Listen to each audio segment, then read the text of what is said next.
Media Demo.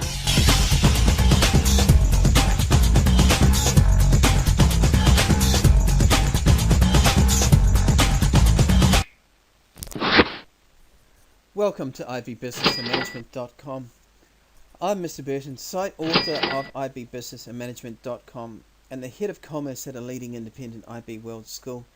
Today we'll be looking at the topic of leadership and management. 2.4, leadership and management, should be of a whole lot of interest to those budding CEOs and entrepreneurs who'll be running and owning their own businesses. This comes within the Human Resource Management unit of the IB Diploma in Business and Management course. Great to have you with you today. I hope you learned something. Sit back, listen, take some notes. Oh, and by the way, we're just hitting the standard level topics today. We'll have a look at the higher level topic components of the leadership and management in the next video in the series. Great to have you with me. Let's learn something.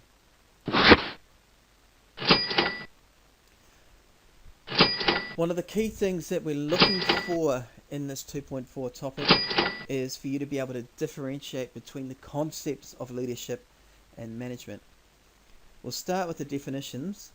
Leadership, we say, is a skill being a key word there, the skill of getting things done through other people by inspiring, influencing and motivating them.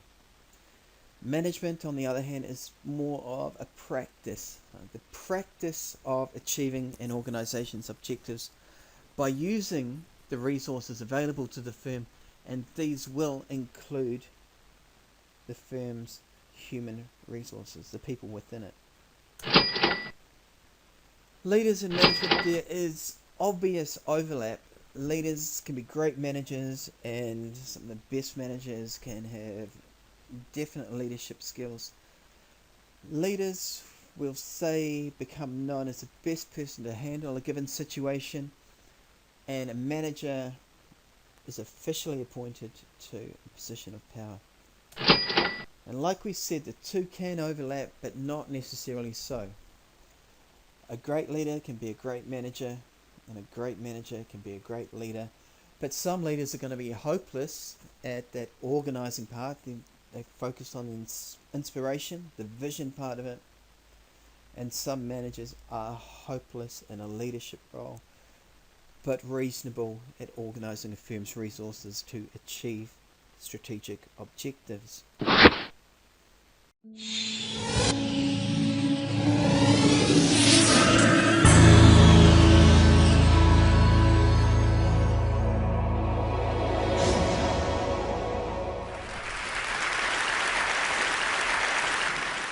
Ten years ago, on a Tuesday morning, I conducted a parachute jump at Fort Bragg, North Carolina. It was a routine training jump, like many more I'd done since I became a paratrooper 27 years before. We went down to the airfield early because this is the Army and you always go early. You do some routine refresher training and then you go to put on your parachute. And a buddy helps you and you put on the T10 parachute. You're very careful now. You put the straps, particularly the leg straps, because they go between your legs. And then you put on your reserve, and then you put on your heavy rucksack, and then a jump master comes. And he's an experienced NCO in parachute operations. He checks you out, he grabs your adjusting straps, and he tightens everything so that your chest is crushed, your shoulders are crushed down, and of course, he's tightened so your voice goes up a couple octaves as well. Then you sit down and you wait a little while because this is the Army. Then you load the aircraft, and then you stand up and you get on and you kind of lumber to the aircraft like this in a line of people, and you sit down on canvas seats on either side of the aircraft, and you wait a little bit longer, because this is the Air Force teaching the Army how to wait. Then you take off. And it's painful enough now, and I think it's designed this way, it's painful enough so you want to jump. You didn't really want to jump, but you want out. So you get in the aircraft, you're flying along, and at 20 minutes out, these jump masters start giving you commands. They give 20 minutes, that's a time warning. You sit there, okay. Then they give you 10 minutes, and of course you're responding with all of these, and that's to boost everybody's confidence, to show that you're not scared. Then they give you, get ready. Then they go, outboard personnel, stand up. If you're an outboard personnel, you stand up. If you're an inboard personnel, stand up. and then you hook up your static line, and at that point you think, hey, guess what? I'm probably going to jump. There's no way to get out of this at this point. You go through some additional checks, and then they open the door. And this was that Tuesday morning in September, and it was pretty nice outside, so nice air comes flowing in. The jump masters start to check the door, and then when it's time to go, a green light goes, and the jump master goes, go. The first guy goes, and you're just in line, and you just kind of lumber to the door. Jump is a misnomer. You fall. You fall outside the door. You're caught in the slipstream, but the first thing you do is you lock into a tight body position. Head down on your chest, your arms extended, put over your reserve parachute. You do that because 27 years before, an airborne sergeant had taught me to do that. I have no idea whether it makes any difference, but he seemed to make sense. And I wasn't going to test the hypothesis that he'd be wrong. And then you wait for the opening shock for your parachute to open. If you don't get an opening shock, you don't get a parachute, you get a whole new problem set.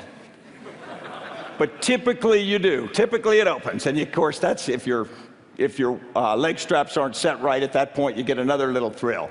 Boom. So then you look around, you're under a canopy, you say, this is good. Now you prepare for the inevitable. You are going to hit the ground. You cannot delay that much. And you really can't decide where you hit very much because they pretend you can steer, but you're being delivered.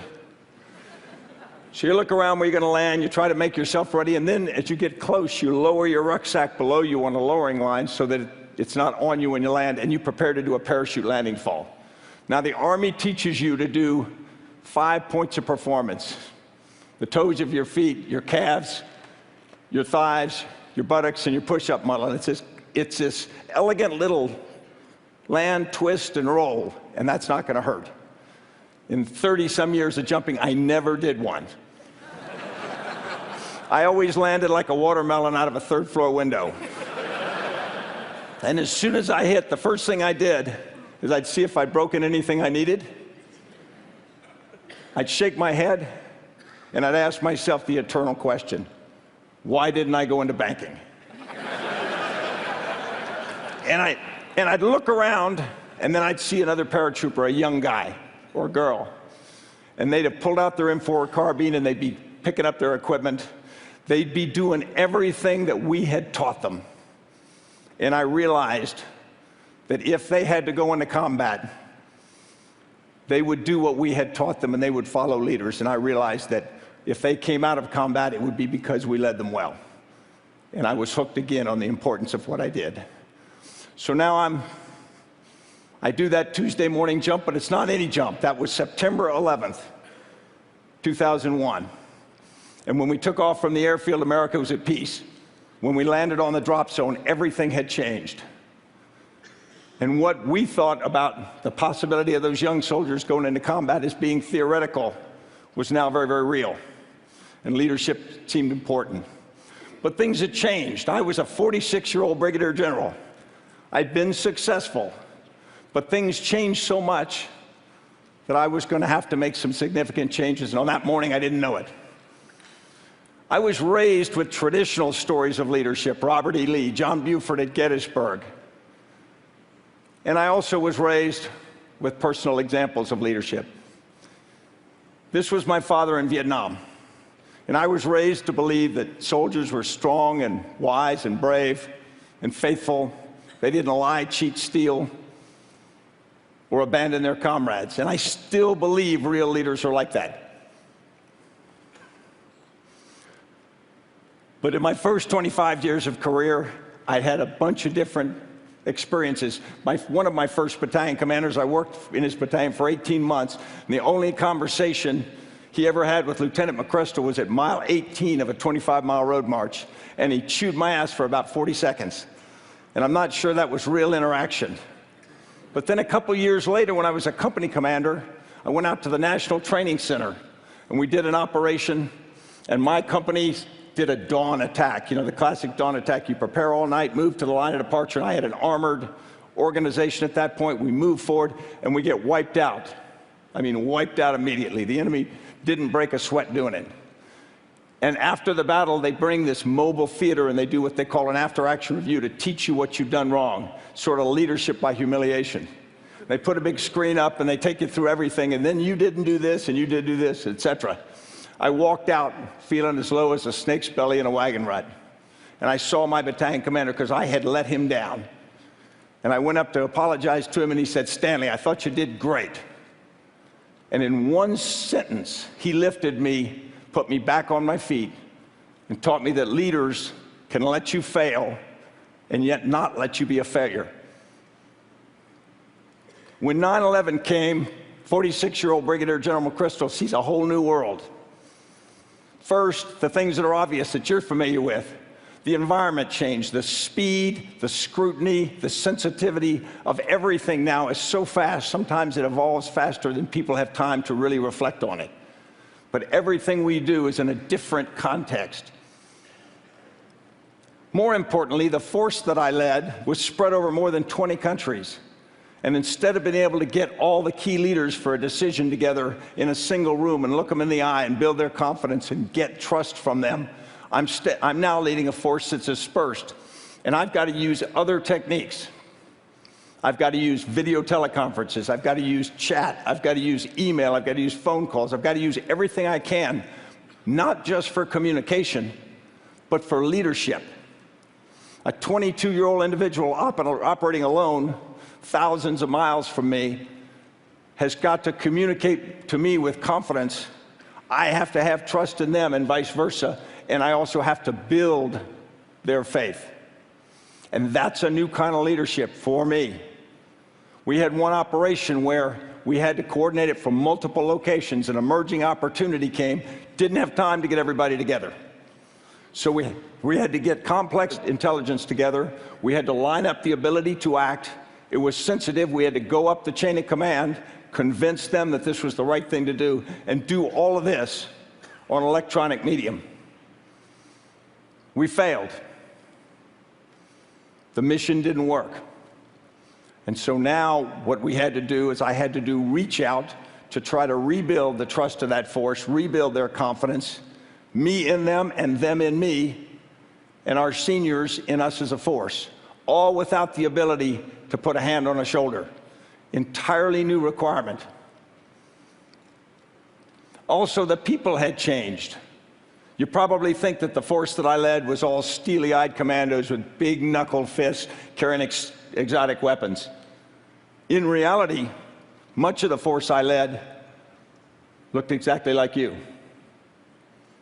It was men, women, young, old, not just from military, from different organizations, many of them detailed to us just on a handshake. And so instead of giving orders, you're now building consensus and you're building a sense of shared purpose. Probably the biggest change was understanding that the generational difference, the ages had changed so much. I went down to be with a Ranger platoon on an operation in Afghanistan. And on that operation, a sergeant in the platoon had lost about half his arm throwing a Taliban hand grenade back at the enemy after it landed in his fire team. We talked about the operation, and then at the end I did what I often do with a force like that. I asked, "Where were you on 9/11? And one young Ranger in the back, his hair's tousled and his face is red and windblown from being in combat in the cold Afghan wind. He says, "Sir, I was in the 6th grade." And it reminded me that we're operating a force that must have shared purpose and shared consciousness, and yet he has different experiences, in many cases a different vocabulary, a completely different skill set in terms of digital media than I do and to many of the other senior leaders. And yet we need to have that shared sense. It also produced something which I call an inversion of expertise, because we had so many changes at the lower levels in technology and tactics and whatnot that suddenly the things that we grew up doing wasn't what the force was doing anymore. So how does a leader stay credible and legitimate when they haven't done what the people you're leading are doing? And it's a brand new leadership challenge, and it forced me to become a lot more transparent, a lot more willing to listen, a lot more willing to be reverse mentored from lower. And yet, you're not all in one room. Then another thing, there's an effect on you and on your leaders. There's an impact. It's cumulative. You don't reset or recharge your battery every time. I stood in front of a screen one night in Iraq with one of my senior officers, and we watched a firefight from one of our forces. And I remembered his son was in our force. And I said, "John, where's your son? And how is he?" And he said, "Sir, he's fine. Thanks for asking." I said, "Where is he now?" And he pointed at the screen. He says, "He's in that firefight." Think about watching your brother, father, daughter, son, wife in a firefight in real time, and you can't do anything about it. Think about knowing that over time, and it's a new cumulative pressure on leaders, and you have to watch and take care of each other. I probably learned the most about relationships. I learned that they are the sinew which hold the force together. Every morning, I grew up much of my career in the Ranger Regiment, and every morning in the Ranger Regiment, every Ranger, and there are more than 2,000 of them, says a 6-stanza Ranger creed. And you may know one line of it. It says, "I'll never leave a fallen comrade to fall into the hands of the enemy." And it's not a mindless mantra, and it's not a poem. It's a promise. Every Ranger promises every other Ranger, no matter what happens, no matter what it costs me, if you need me, I'm coming. And every Ranger gets that same promise from every other Ranger. Think about it, it's extraordinarily powerful. It's probably more powerful than marriage vows. And they've lived up to it, which gives it special power. And so the organizational relationship that bonds them is just amazing. And I learned personal relationships were more important than ever. We were in a difficult operation in Afghanistan in 2007, and an old friend of mine that I had spent many years, various points in my career with, godfather to one of their kids, he sent me a note just in an envelope that had a quote from Sherman to Grant that said, "I knew if I ever got in a tight spot that you would come, if alive." And having that kind of relationship for me turned out to be critical at many points in my career, and I learned that you have to give that in this environment because it's tough. That was my journey. I hope it's not over. I came to believe that a leader isn't good because they're right. They're good because they're willing to learn and to trust. This isn't easy stuff. It's not like that electronic abs machine where 15 minutes a month you get washboard abs. And it isn't always fair. You can get knocked down and it hurts. And it leaves scars. But if you're a leader, the people you've counted on will help you up. And if you're a leader, the people who count on you need you on your feet. Thank you.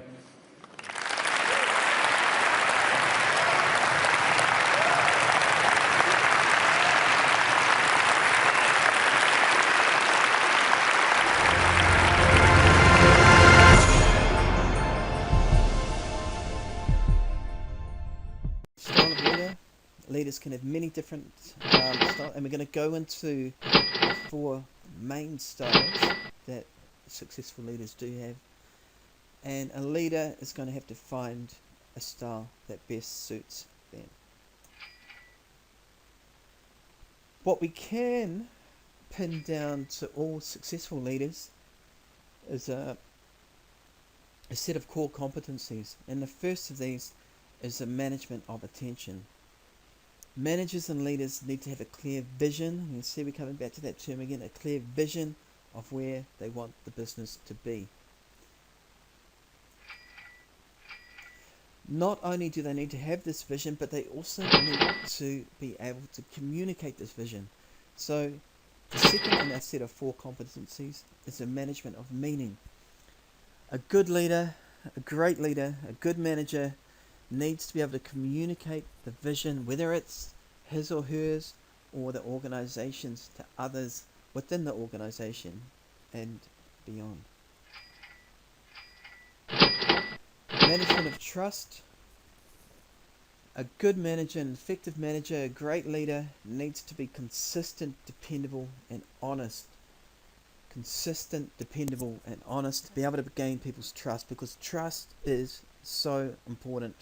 If you don't have people's trust, you're not going to be able to lead them. If you don't have people's trust, your management is going to come down to scaring people into doing what you want to do. So, management of trust. An environment must be created to allow people to openly disagree, have a chance to feedback their thoughts, their opinions, constructive criticism, but allow people to work together professionally. And last, it's the management of self. Managers and leaders need to be able to learn, need to be self-reflective of their strengths and weaknesses. What did I do right here? What could I have done better? And they need to be able to get in there and listen to other people and accept constructive criticism. Because if they don't, they're not going to keep on learning. They're going to be stuck at the same level.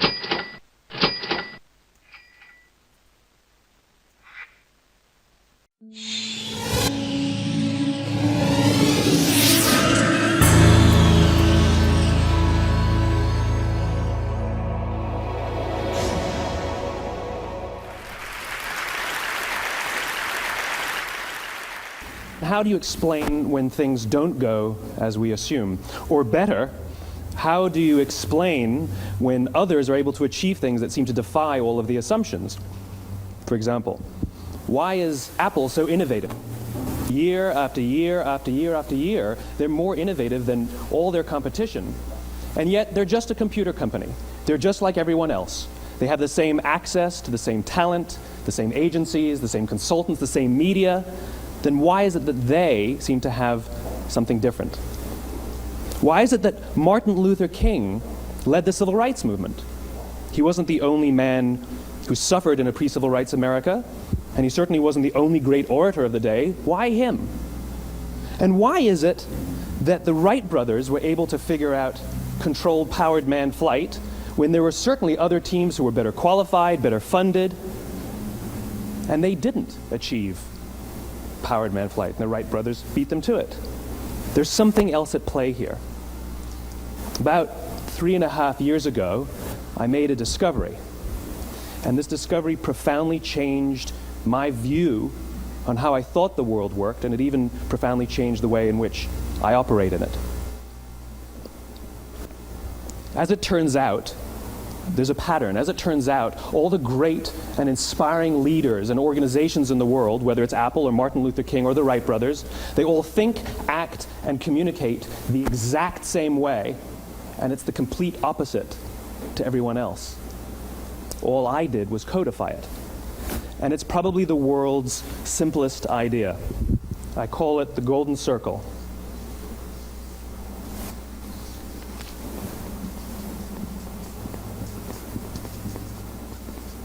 Why, how, what?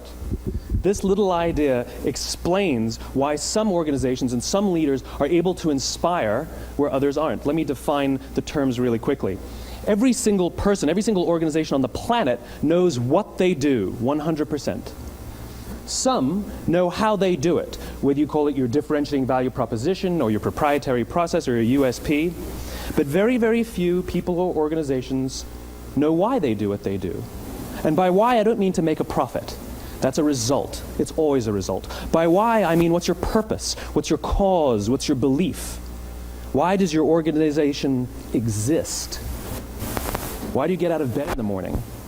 And why should anyone care?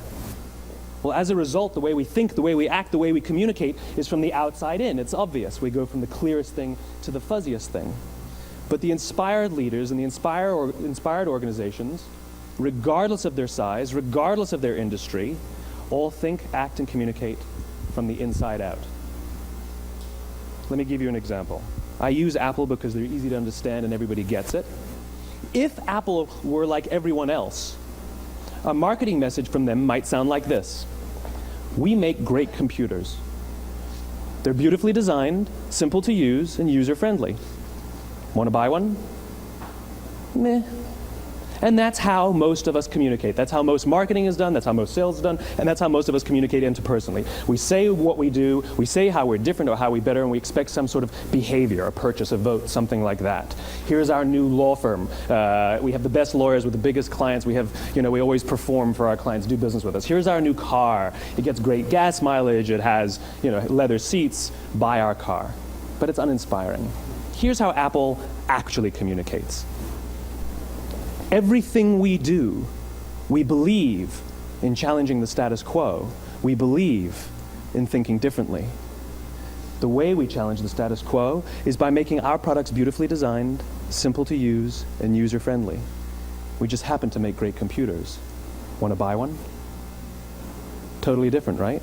You're ready to buy a computer from me. All I did was reverse the order of the information. What it proves to us is that people don't buy what you do, people buy why you do it. People don't buy what you do, they buy why you do it. This explains why every single person in this room is perfectly comfortable buying a computer from Apple. But we're also perfectly comfortable buying an MP3 player from Apple, or a phone from Apple, or a DVR from Apple.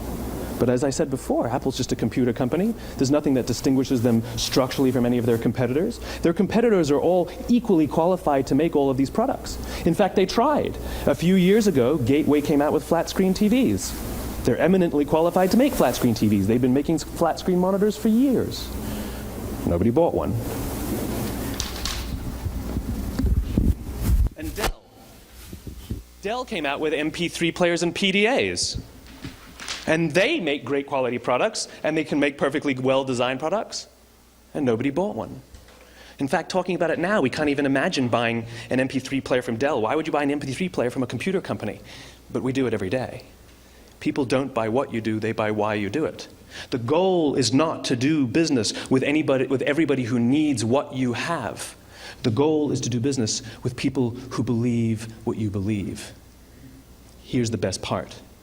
None of what I'm telling you is my opinion.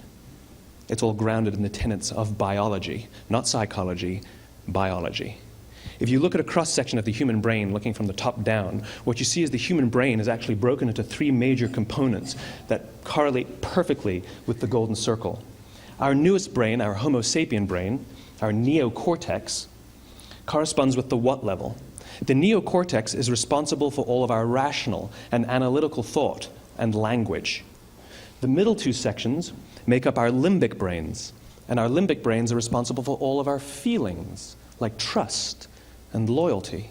It's also responsible for all human behavior, all decision-making, and it has no capacity for language. In other words, when we communicate from the outside in, yes, people can understand vast amounts of complicated information like features and benefits and facts and figures. It just doesn't drive behavior. When we communicate from the inside out, we're talking directly to the part of the brain that controls behavior, and then we allow people to rationalize it with the tangible things we say and do. This is where gut decisions come from. Sometimes you can give somebody all the facts and your figures, and they say, I know what all the facts and details say, but it just doesn't feel right. Why would we use that verb? It doesn't feel right. Because the part of the brain that controls decision-making doesn't control language. And the best we can muster up is, I don't know, it just doesn't feel right.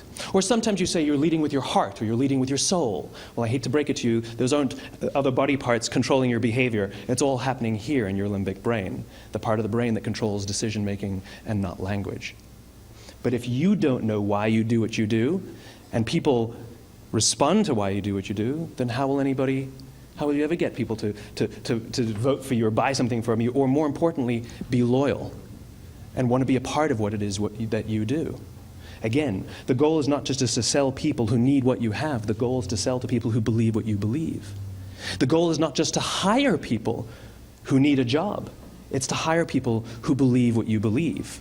I always say that, there's if you hire people just because they can do a job, they'll work for your money. But if you hire people who believe what you believe, they work for you with blood and sweat and tears. And nowhere else is there a better example of this than with the Wright brothers. Most people don't know about Samuel Pierpont Langley.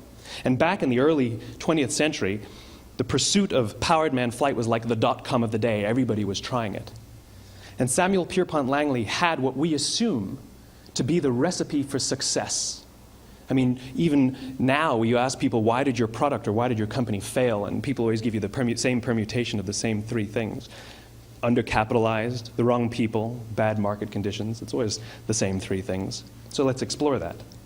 Samuel Pierpont Langley was given $50,000 by the War Department to figure out this flying machine. Money was no problem. He held a seat at Harvard and worked at the Smithsonian and was extremely well connected. He knew all the big minds of the day.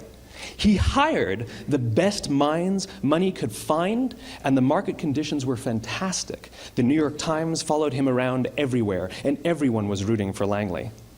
And how come we've never heard of Samuel Pierpont Langley? A few hundred miles away in Dayton, Ohio, Orville and Wilbur Wright.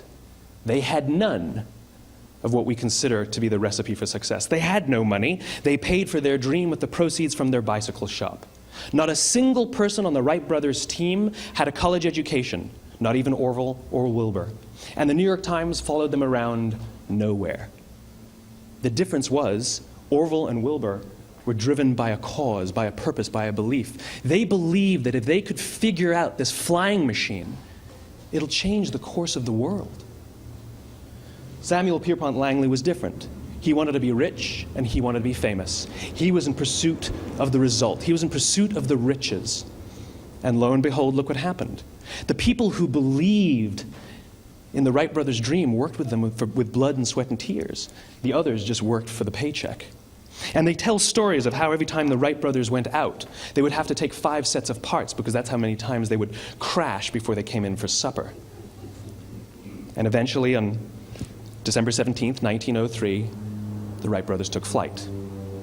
And no one was there to even experience it. We found out about it a few days later. And further proof that Langley was motivated by the wrong thing, the day the Wright brothers took flight, he quit. He could have said, "That's an amazing discovery, guys. Now we'll improve upon your technology." But he didn't. He wasn't first. He didn't get rich. He didn't get famous. So he quit. People don't buy what you do, they buy why you do it. And if you talk about what you believe, you will attract those who believe what you believe. Well, why is it important to attract those who believe what you believe? Something called the law of diffusion of innovation. And if you don't know the law, you definitely know the terminology. The first 2.5% of our population are our innovators. The next 13.5% of our population are our early adopters. The next 34% are your early majority, your late majority, and your laggards. The only reason these people buy touch-tone phones is because you can't buy rotary phones anymore. We all sit at various places at various times on the scale, but what the law of diffusion of innovation tells us is that if you want mass market success or mass market acceptance of an idea, you cannot have it until you achieve this tipping point between 15 and 18% market penetration, and then the system tips. And I love asking businesses, what's your conversion on new business? And they love to tell you, oh, it's about 10%, proudly. Well, you can trip over 10% of the customers. We all have about 10% who just get it. That's how we describe them, right? That's like that gut feeling, oh, they just get it. The problem is, how do you find the ones that just get it before you're doing business with them versus the ones who don't get it? So it's this here, this little gap, that you have to close, as Geoffrey Moore calls it, crossing the chasm. Because you see, the early majority will not try something until someone else has tried it first. And these guys, the innovators and the early adopters, they're comfortable making those gut decisions. They're more comfortable making those intuitive decisions that are driven by what they believe about the world and not just what product is available. These are the people who stood online for 6 hours to buy an iPhone when they first came out, when you could have just walked into the store the next week and bought one off the shelf. These are the people who spent $40,000 on flat-screen TVs when they first came out, even though the technology was substandard. And by the way, they didn't do it because the technology was so great. They did it for themselves. It's because they wanted to be first. People don't buy what you do, they buy why you do it. And what you do simply proves what you believe. In fact, people will do the things that prove what they believe. The reason that person bought the iPhone in the first 6 hours, or stood in line for 6 hours, was because of what they believed about the world and how they wanted everybody to see them. They were first. People don't buy what you do, they buy why you do it. So let me give you a famous example, a famous failure and a famous success of the law of diffusion of innovation. First, the famous failure. It's a commercial example. As we said before a second ago, the recipe for success is money and the right people and the right marketing conditions, right? You should have success then. Look at TiVo. From the time TiVo came out about 8 or 9 years ago to this current day, they are the single highest quality product on the market. Hands down, there is no dispute. They were extremely well funded. Market conditions were fantastic. I mean, we use TiVo as a verb. I TiVo stuff on my piece of junk Time Warner DVR all the time. But TiVo is a commercial failure. They've never made money. And when they went IPO, their stock was at about $30 or $40 and then plummeted, and it's never traded above 10. In fact, I don't think it's even traded above 6, except for a couple of little spikes. Because you see, when TiVo launched their product, they told us all what they had. They said, we have a product that pauses live TV, skips commercials, rewinds live TV, and memorizes your viewing habits without you even asking. And the cynical majority said, we don't believe you, we don't need it, we don't like it, you're scaring us. What if they had said, if you're the kind of person who likes to have total control over every aspect of your life, boy, do we have a product for you. It pauses live TV, skips commercials, memorizes your viewing habits, etc., etc. People don't buy what you do, they buy why you do it, and what you do simply serves as the proof of what you believe. Now let me give you a successful example of the law of diffusion of innovation. In the summer of 1963, 250,000 people showed up on the Mall in Washington to hear Dr. King speak. They sent out no invitations, and there was no website to check the date. How do you do that? Well, Dr. King wasn't the only man in America who was a great orator. He wasn't the only man in America who suffered in a pre-civil rights America. In fact, some of his ideas were bad, but he had a gift. He didn't go around telling people what needed to change in America. He went around and told people what he believed. I believe, I believe, I believe, he told people. And people who believed what he believed took his cause and they made it their own, and they told people. And some of those people created structures to get the word out to even more people. And lo and behold, 250,000 people showed up on the right day, on the right time to hear him speak. How many of them showed up for him? 0. They showed up for themselves. It's what they believed about America that got them to travel on a bus for 8 hours to stand in the sun in Washington in the middle of August. It's what they believed, and it wasn't about black versus white. 25% of the audience was white. Dr. King believed that there are 2 types of laws in this world, those that are made by a higher authority and those that are made by man. And not until all the laws that are made by man are consistent with the laws that are made by the higher authority will we live in a just world. It just so happens that the civil rights movement was the perfect thing to help him bring his cause to life. We followed him not for him, but for ourselves. And by the way, he gave the I have a dream speech, not the I have a plan speech. Listen to politicians now with their comprehensive 12-point plans. They're not inspiring anybody. Because there are leaders and there are those who lead. Leaders hold a position of power or authority, but those who lead inspire us. Whether they're individuals or organizations, we follow those who lead not because we have to, but because we want to. We follow those who lead not for them, but for ourselves. And it's those who start with why that have the ability to inspire those around them or find others who inspire them. Thank you very much.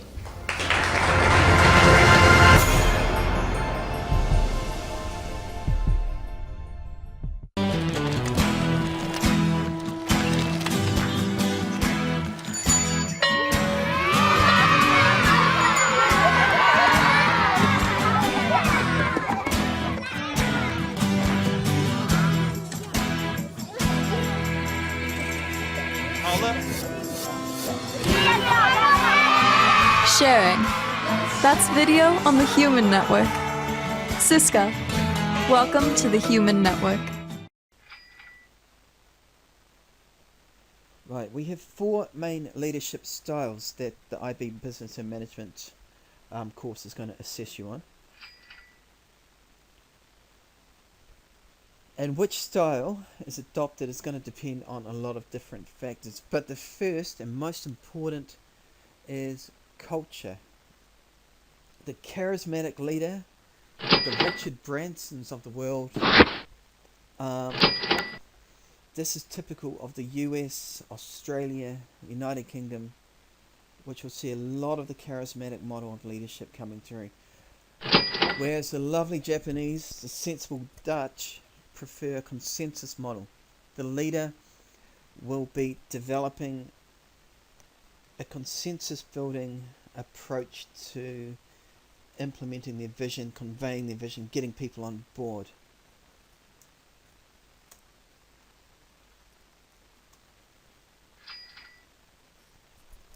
Okay, leadership styles. The first we're going to look at, and often much derided, is the autocratic style of leadership.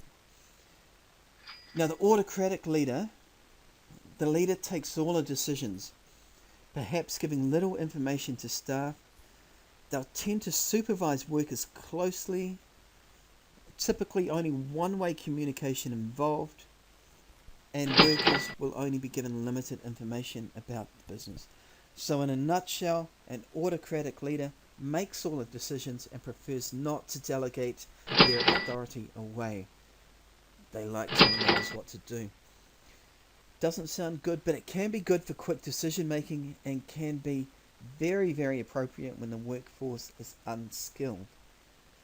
And bad, obviously, autocratic, it's not got very positive meaning.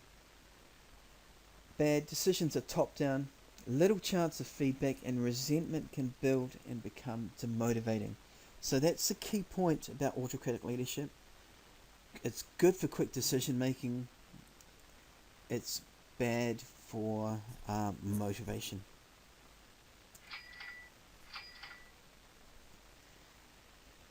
With the democratic style of leadership, participation is encouraged, two-way communication is used, and this allows feedback from staff.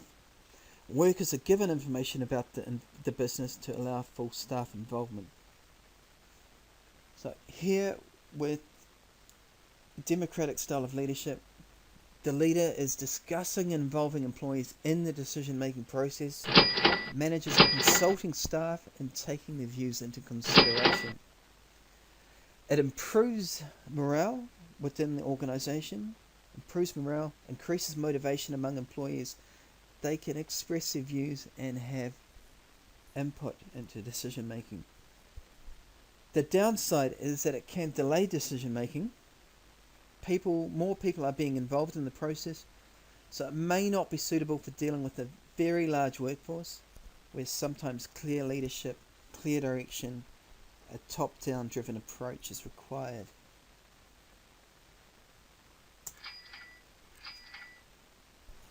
Laissez-faire type of leader. Here, managers will delegate virtually all authority and decision-making power. So the key term here is delegation. They may set very broad limits or criteria to be established for the staff to work within. So the laissez-faire leader prefers minimal direct input into the work of employees. They trust them, leave them to get on with doing their job. They know how to do it. They accept my vision. They know where the organisation is and where it's going to go. So objectives are set, and the leader, the manager, leaves them to make their own decisions and complete tasks in their own way. Now, it's really good in terms of this produces the highest level of motivation as staff feel they're trusted and valued. Employees feel they have control and contribute. And it can be especially important for organisations where creativity is important. So perhaps advertising firms, technology firms, which need to keep on top of the latest technology trends, and in fact create the technology trends of this world. The negative is that it's time consuming and relies heavily on people's goodwill to achieve goals.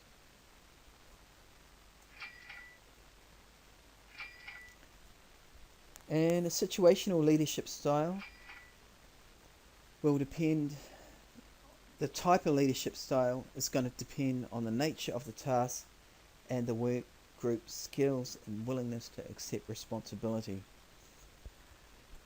So the situational leader, situational manager knows that employees and businesses and events are all very different.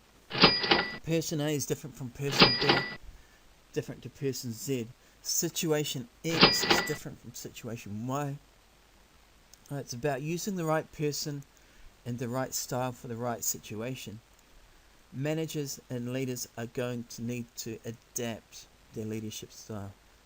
For example, in organizations in crisis, BP has just had another massive oil spill somewhere, more authoritarian leadership will be required. Whereas laissez-faire can be adopted when working with skilled and empowered staff.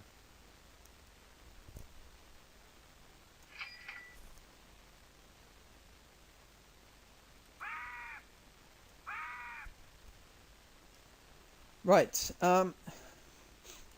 that's it for today. That's the standard level stuff covered within the leadership and management component. Next time we meet, we'll be running through the high level stuff. What you need to do now is get onto ibbusinessandmanagement.com and download the summary notes. Download the summary notes which outline the key features of leadership styles, the drawbacks and positives to each type of leadership style, and when each leadership style should be applied to an organization. I'm Mr. Burden. It's been great having you with me today. We'll see you soon for the higher level component.